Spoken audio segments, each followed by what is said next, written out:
प्यारे दोस्तों, आज हम आपको बताएंगे कि रमजान के महीने में गरीब बच्चों पर क्या गुजरी। जिन बच्चों के पास इफ्तार में खाने के लिए एक वक्त का खाना भी नहीं था। ये वीडियो देखकर आपकी आंखों में आंसू आ जाएंगे। अगर आपने इसे लाइक नहीं किया है तो इसे लाइक जरूर करें। ये कहानी जावेद नाम के एक शख्स की है। जावेद भाई ने अपने घर इफ्तार का प्रोग्राम रखा और अपने दोस्तों रिश्तेदारों की दावत की और उन्हें इफ्तार पर बुलाया। घर में इफ्तार की तैयारी चल रही थी। ये कहानी जावेद भाई खुद बयान करते हैं। वो बताते हैं कि मैंने आमों की पेटी नीचे रखकर अपनी बीवी से कहा, बेगम, इफ्तारी के इंतजाम में कोई कमी पेशी नहीं रहनी चाहिए। बीवी ने कहा, और कितनी बार कहोगे? क्या पहले कभी कोई कमी पेशी रही है जो इतनी तायद कर रहे हैं? पिछली बार भी सब कुछ इतना अच्छा बना था कि आज भी आपके दोस्त तारीफ करते हैं। तो मैंने कहा, वो तो याद है, आज भी वैसे ही होनी चाहिए। तुम्हें पता है, दोस्त अहबाब हैं तो जरा तुम्हारी भी इज्जत होगी और मेरी भी। बीवी ने रूह अफ़ज़ा की बोतल दूध में डालते हुए कहा, हाँ हाँ ठीक है, आप फिक्र ना करें, वैसे ही होगा। साथ ही उसने कहा कि चिकन बिरयानी, मटन कढ़ाई, शोरमा, कबाब, जर्दा, निहारी, पकोड़े, समोसे, मिल्क शेक, ये सब कुछ तैयार हो चुका है। खजूरें भी मंगवा ली है, बस फ्रूट काटने बाकी हैं। आप जरा मेरी मदद कर देना, टाइम कम बचा है। ये सुनकर जावेद कहता है, मैंने छुरी ली और बीवी के साथ बैठकर फ्रूट काटना शुरू कर दिया। कुछ ही वक्त में इफ्तारी का इंतजाम मुकम्मल हो गया। हमने सारा सामान डाइनिंग टेबल पर लगा दिया।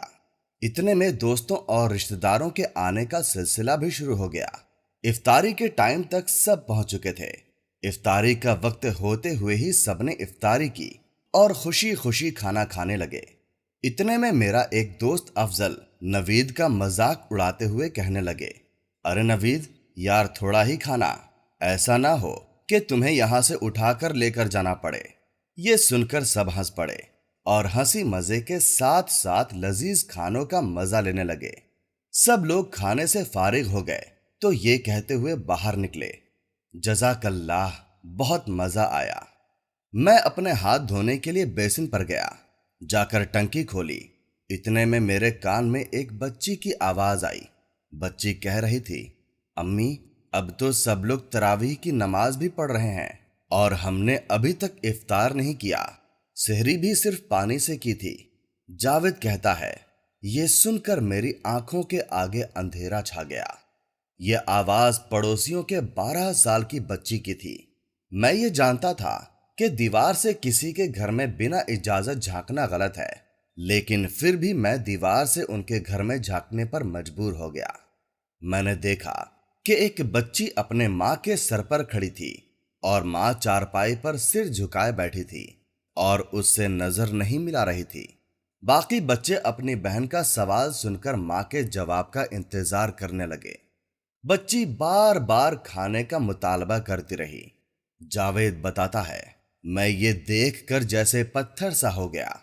उसकी माँ ने जब सिर उठाया तो अचानक नजरें मुझ पर पड़ गई। मैं दीवार पर खड़ा था। उसकी आंखें आंसुओं से भरी हुई थी। मुझ पर नजर पड़ते ही वो जबरदस्ती मुस्कुराई और चादर से आंसू पोंछते हुए कहने लगी, भाई आप कैसे हैं? ये लड़की बहुत जिद्दी है, अभी खाना खाया है और अब फिर से जिद कर रही है। जावेद कहता है, वो झूठ बोल रही थी। शायद जानती थी कि मैंने बच्ची की बातें सुन ली है।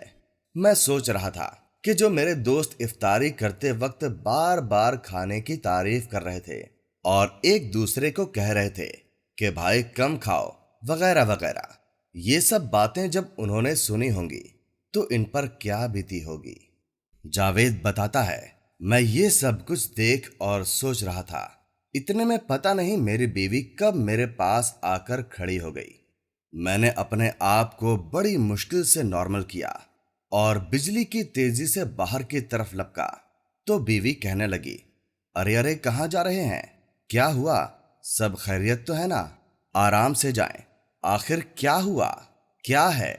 बीवी सवाल पर सवाल कर रही थी। मैं बगैर किसी सवाल का जवाब दिए बाजार की तरफ चल गया। میں نے وہاں سے ہر وہ چیز خریدی جو میں نے افطاری میں کھائی تھی اور اسے لے کر واپس چل دیا۔ میرا ہر قدم مجھے بھاری لگ رہا تھا۔ اس بچی کی باتیں اور اس بیوہ عورت کے آنسو میں نہیں بھول پا رہا تھا۔ گھر پہنچنے میں تقریباً آدھا گھنٹہ لگتا تھا، لیکن میں تیزی سے تقریباً 10 منٹ میں ہی پہنچ گیا اور آ کر دروازے پر دستک دی تو اسی بچی نے دروازہ کھولا۔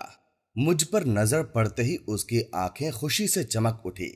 وہ واپس مڑی اور شور مچانے لگی کہ دیکھو جاوید انکل کیا لائے ہیں۔ سب بچے میری طرف لپکے اور میں نے سارا سامان تلے رکھ دیا۔ سب کو باری باری سینے سے لگایا اور پیشانیوں کو بوسہ دیا۔ ان کی ماں یہ دیکھ کر بلک بلک کر رونے لگی۔ میں بھی اپنے آنسو نہیں روک پایا۔ بچوں کا شور سن کر میری بیوی بھی دیوار پر آ گئی تھی اور یہ سب دیکھنے لگی۔ جب میں نے اس کی طرف دیکھا تو وہ مجھے دیکھ کر مسکرائی اور اپنے آنسو پوچھنے لگی۔ میں نے سامان کھولا اور بچوں کے ساتھ میں بیٹھ کر کھانا کھلایا۔ ہر لقمے کے ساتھ بچے مجھے مسکرا کر عجیب نگاہوں سے میری طرف دیکھتے جا رہے تھے۔ بچوں نے جی بھر کر کھانا کھایا۔ جب کھانا کھا چکے تو میں نے کہا آپ لوگ آرام کرو اور امی سے بھی کہہ دو کہ وہ کھانا کھا لیں، میں تھوڑی دیر میں آتا ہوں۔ بچوں نے کہا ٹھیک ہے انکل۔ جاوید بتاتا ہے اس کے بعد میں وہاں سے چلا اور مارکیٹ سے آ کر مہینے بھر کا راشن لیا اور دوبارہ ان کے گھر آیا۔ سارے بچے سو چکے تھے اور ان کی ماں جاگ رہی تھی۔ مجھے دیکھ کر وہ کھڑی ہوئیں اور نظریں جھکا کر کہنے لگی بھائی آپ نے اتنی زحمت کیوں اٹھائی؟ میں نے کہا آپ میری بہن ہو، اس میں زحمت والی بات کون سی ہے؟ یہ کہہ کر میں نے سامان ایک طرف رکھنا شروع کر دیا۔ جب سامان رکھ دیا تو سوئے ہوئے بچوں کی طرف میں نے ایک نگاہ دیکھا تو جیسے مجھے سکون آ گیا۔ میں نے کہا ٹھیک ہے بہن، میں چلتا ہوں۔ یہ کہتے ہی میں باہر کی طرف چل دیا۔ نکلتے ہوئے اس عورت کی بھری آواز میں نے سنا کہ بھائی اللہ آپ کو کسی کا محتاج نہ کرے۔ وہ مجھے دعا دینے لگی۔ میرے جسم میں ایک سرد لہر دوڑ گئی۔ میں باہر نکلا تو اس نے دروازہ بند کر لیا۔ پھر اس کے بعد ہر دن بچوں کے ہنسنے کھیلنے کی آواز آتی، جسے سن کر میری روح کو سکون ملتا۔ اتنا سکون مجھے میری زندگی میں پہلی بار ملا تھا۔ جاوید کہتا ہے گھر پہنچ کر میں نے سجدائے شکر ادا کیا اور اللہ سے رو کر معافی مانگی کہ اے اللہ مجھے معاف فرما دے جو میں اب تک اس بات سے غافل تھا۔ دوستو، ہم کھاتے پیتے گھروں کے دوستوں اور رشتہ داروں کو کھانے پر مدعو کر کے سمجھتے ہیں کہ ہم نے بہت ثواب کما لیا۔ یقیناً کسی روزے دار کو افطار کرانا بہت بڑا ثواب کا کام ہے، لیکن اس بارے میں کبھی بھی نہیں سوچا کہ کیا ہماری طرف سے مستحقین تک ان کا حق پہنچ رہا ہے۔ دوستو، امید کرتے ہیں اس ویڈیو کا پیغام آپ تک پہنچ گیا ہوگا۔ آپ اس ویڈیو کو لائک ضرور کریں۔ اس ویڈیو کو یہیں پر ختم کرتے ہیں۔ السلام علیکم۔ اللہ حافظ۔